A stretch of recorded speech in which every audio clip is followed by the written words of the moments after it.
Hi, my name is Riley Allen. This is my review of Season 1, Episode 1 of the show called Manifest, titled Pilot. We start off with introduced to our main characters, Ben, his wife Gracie, their children Olive and Cal, and his sister Michelle. We find out that Cal has cancer and that Michelle basically was in a car accident and one of her friends died. They're overbooked the plane, so they have to get on another flight. So Ben, Michelle, and Cal all go on. And when they come back, they realize that it's been 5 years. So they're all interrogated by the NSA dudes. But they're eventually let go. And they find out that Ben and Michelle's mother passed away. And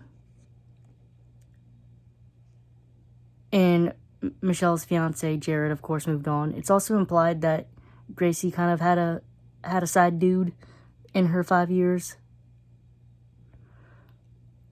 Over the episode, we had some good talks between Gracie and Ben that I really liked about the relationship and how it was before.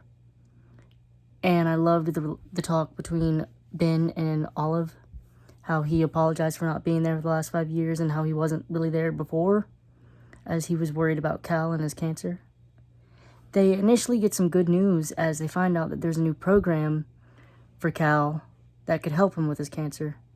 It was actually created by someone else who was on the flight, Sanvi. Sanvi's there when the people who were, I guess, the board of it, received Cal's application, and she is pissed off when they deny him, and she finds out that it's because the company is about to be bought by pharmaceuticals, and they don't want to risk Cal messing up the study, denying kids the chance to live because of money. Yep. Wonderful. We find out that Michelle is starting to have, like, visions or some shit. She's on the bus, and she hears the word slow down. So she screams at the bus driver to slow down. He does, and we find out it's because, and it was lucky enough, because there was a kid running in front of it, which saved the kid's life. She and Ben have the same vision, the same thing again, as they pass a house, or like a metalworking shop. It says free them, or something like that. So they busted in and free the dogs. Unfortunately for them, someone was recording them. So Jared, who is Michelle's ex-fiance, comes in and basically smooths it over. Goes to the guy, and, he's like, the guy doesn't want to tries to convince the guy to press charges, and the guy doesn't want to press charges. Now, Michelle, she's snooping around, and she finds this locked shed, and she hears the words, free them. So she busts it open, and she finds out these 2 missing girls. Through the episode, we heard news about them being missing, and that Jared wasn't on the case. Because she rescued these girls, she's offered her old job back at, like, the precinct, which is good. And the episode ends with damn near all the people that were on the plane getting a vision to go to the plane, where we witness it being blown up, which I guess implies that someone didn't want them to know, the government to know what, or at least the NSC people to know what happened to him.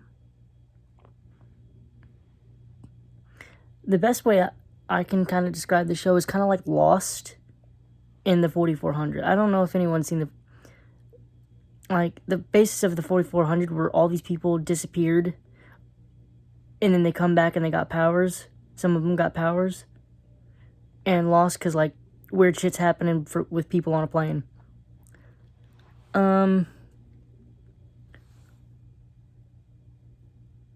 Overall, this was an enjoyable first episode. It got me intrigued. I want to see more. I want to see how the powers develop. See, the government dude, who's the leader of the NSA, I want to see his investigations on finding out what the hell happened to the people on the plane. I'd like to see more about the relationship between Gracie and Ben. Overall, I'd give this episode a solid 6 out of 10. Thanks for watching the video. Leave a like, comment, subscribe if you want, and I'll see you in the next video.